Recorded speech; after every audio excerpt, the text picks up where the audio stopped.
that I want to use to contextualize my analysis of this talk. I have a lot of really long quotes. I'm going to end up truncating all of them and probably jumping around, so excuse me for that. But the first one comes from a book called The Myth of a Colorblind Society.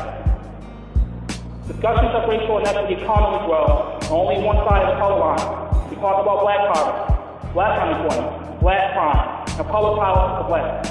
We rarely, however, talk about the gains whites receive from the troubles experienced by blacks. Whites have gained or accumulated opportunities while African Americans and other racial groups have lost opportunities.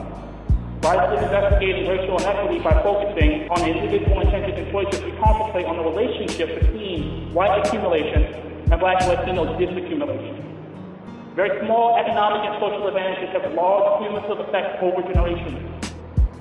While accumulation is relatively well understood, there is a parallel, symmetrical idea that is usually ignored. This is the idea of disinvestment, and over time, what might be called disaccumulation. Just as a positive investment of $40 can accumulate over time, so too can a negative investment produce again with violence. The result of disinvestment in black neighborhoods translates to fewer amenities, abandoned buildings, lower property taxes. Because white communities do not suffer the consequences of residential disaccumulation, indeed they receive advantages denied by black homeowners. The value of their housing is increasing as they accumulate wealth. 1/5 to 1/3 of African American children are anemic.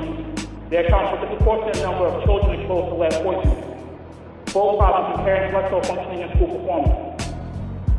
A symmetrical process operates in the criminal justice system.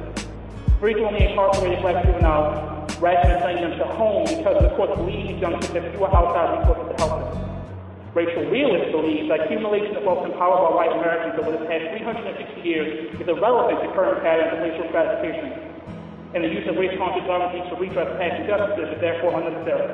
Ironically, adherents to this point of view ignore a different form of state-sponsored racial inequity, the use of public policy to advantage whites. Racism is not simply a matter of legal segregation. It's also policies that favor whites.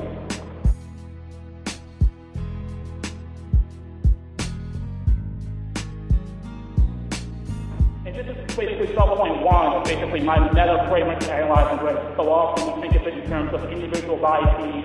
A person says something that's not politically correct. That's not the framework of race that I use or my institution uses.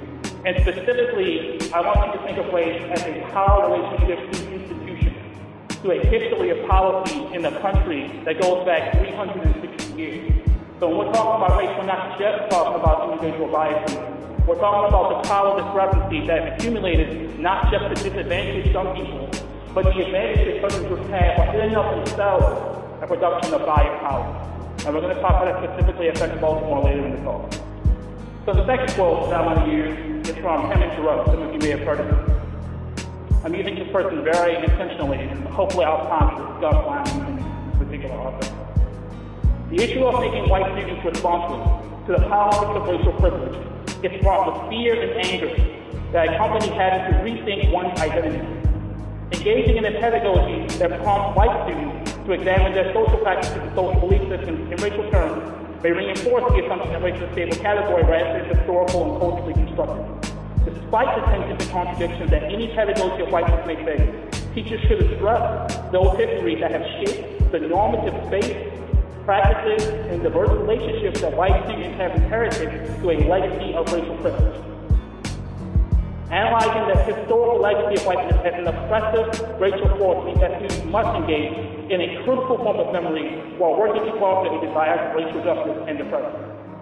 So those are really a few of the central touchstones of what I think you have to keep in mind for the rest of the talk. That I'm using race as a question of power relations, and I'm specifically going to talk about the nature of whiteness as a social idea, a social psychology, a force that is very prevalent here in Baltimore. Now, what is whiteness? Whiteness is a social construction of things that are associated with white people, Eurocentric culture, Euro-American culture as normative, and everything else is being non-normative.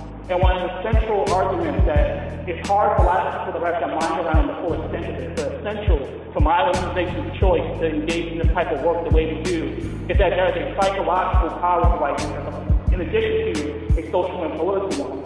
And that raises the question of what it means to have predominantly white institutions operating in a predominantly black city.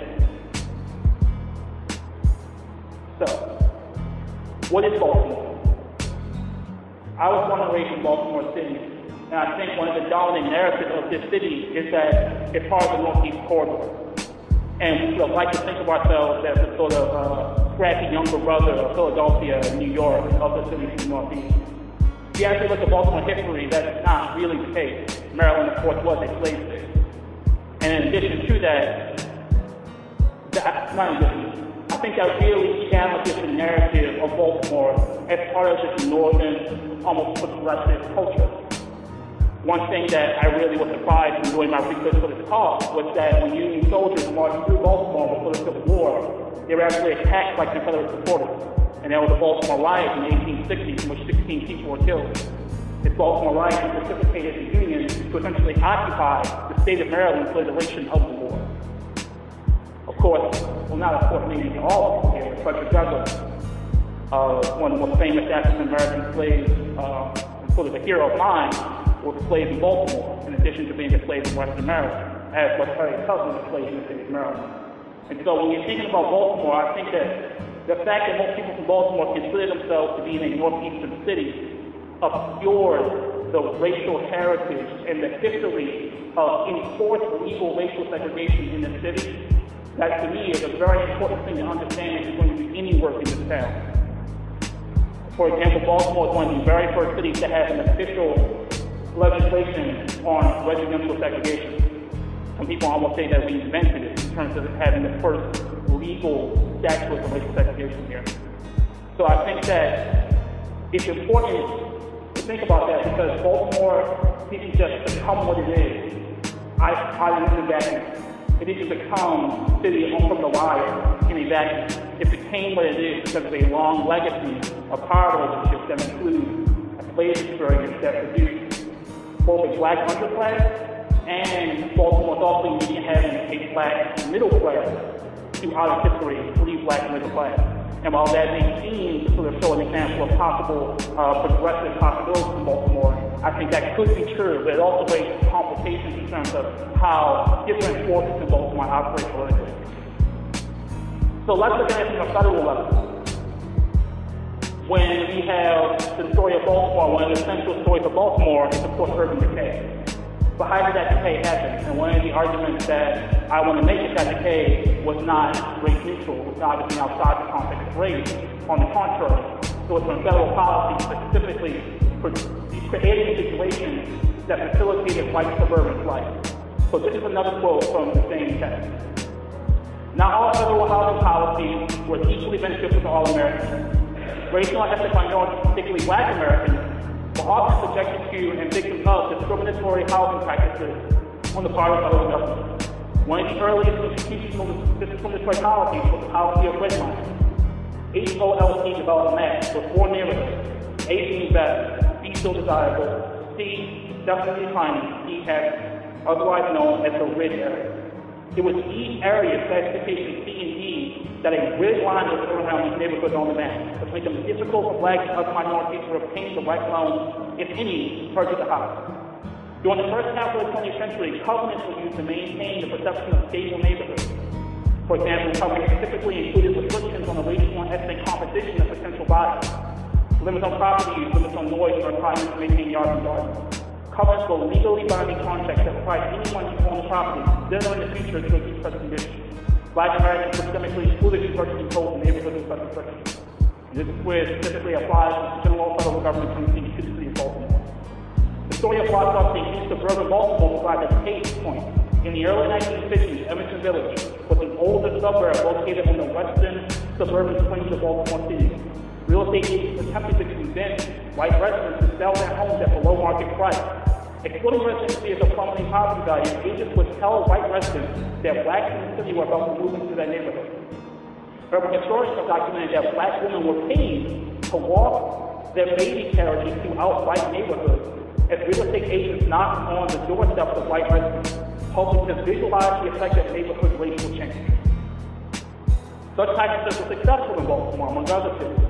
As the white residents sold, real estate agents would typically increase the price of the house with a direct intent of selling to black city residents in search of suburban dreams. between 1950 and 1960, nearly every white resident from 20,000 fled Evanston Village, and extensively black residential population replaced them in just a decade. So again, the hollowing out of Baltimore, as many people call it, the flee of the taxpayer, is one of the central problems every nonprofit in this city will have to engage in some way. And to understand how these nonprofits are engaging in that central question, what tactics they're using, what those tactics mean, whether they're going to be effective or not, I think it's very important to see that hollowing out that flee, that white flight, was not some natural market fluctuation. It was specifically produced by federal government policy and specifically produced in these neighborhoods. Another example of federal government policy producing the Baltimore in which a lot of you all will be working is transportation policy. I have a long quote about transportation policy. I'm not going to read it all. Central thing to remember is that there was a 1956 Federal Aid Highway Act that constructed 41,000 miles of highway interstate. So this is a classic example of the federal government using a notion of interest convergence between the military-industrial complex, that phrase will pop up later, and the car companies, the business interests, Ford and Chevy, to say we need these highways across the country, and thus we have the highways in America. A local example of this that I want to talk about briefly is what's called, has anyone heard the term before, the highway to nowhere? Highway to nowhere, so a few people have. The highway to nowhere is a stretch of interstate that was constructed on the west side of Baltimore in the 1960s. This highway was proposed in the 50s, but there was gradual community backlashes every time they tried to place it in the neighborhood, what some people call a not in my backyard. And eventually, the sort of white urbanized neighborhoods, for example, there was a higher Jewish population around George Hill Park at that time, gradually moved the whole highway south into this black neighborhood that could not amount effectively to the highway. This highway was built with the promise of connecting the burgeoning suburb to downtown Baltimore, creating a business corridor that would basically stage downtown Baltimore, stage the city. The result of this highway was massive residential upheaval to the black population in this neighborhood. My grandmother actually owned a home in this neighborhood around this time. And while I wasn't there before the highway was built, I can certainly tell you what it looked like after the highway was built. It basically looks like someone dropped a bomb on sections of that neighborhood. And that's a well-documented story. When you have a giant highway running through a neighborhood, you've disconnected what was before a continuous section of basically middle class black homeowners from one another. And you created basically yet another grid line with that highway. That highway now really serves as a de facto tool of economic segregation as well as racial segregation, because the southern portion of that highway is closer to the University of Maryland, Baltimore campus. And so you see gentrification occurring along the southern half of the highway to nowhere, obviously not all the way up. And you see still pretty spectacular urban decay on the northern half of that, where my grandmother lived. So I just want that example to stay in your head. You had a black family, my family, working a middle-class job, grandpa was a mail carrier, owns a home.